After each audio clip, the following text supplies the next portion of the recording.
I'm Simon Stone, I'm the director of Lucia. This story about the way a woman is completely controlled, manipulated, and then chewed up by the patriarchal system, but then her response is to kind of exact revenge on the male body. I found that really fascinating for the times that we're living in, and I found it really relevant and really interesting. We were looking at Rust Belt Town, a town that used to make money out of the auto industry, and we did a lot of research into towns like that and looked at a lot of visual references of the architecture. It's nostalgic.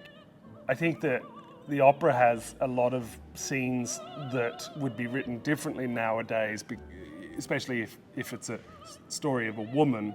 You'd have more experience of her subjective environment. At the moment, you have a few scenes with her, but a lot of scenes before she even gets there and after she's left, where there's men talking about her.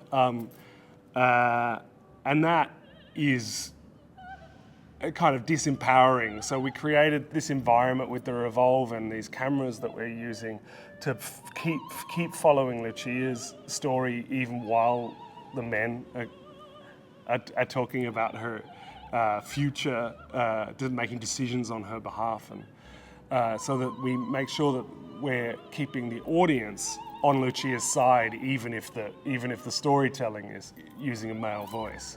So it's about creating the sense of her surreal journey through a world which has rules that she doesn't fully understand, and even if she does understand them, doesn't agree with.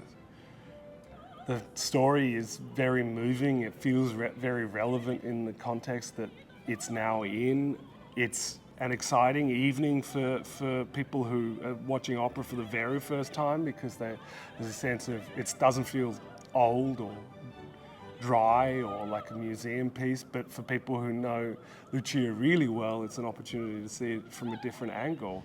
But the through line and the characteristics of the characters and the kind of argument of the piece stay pretty much the same.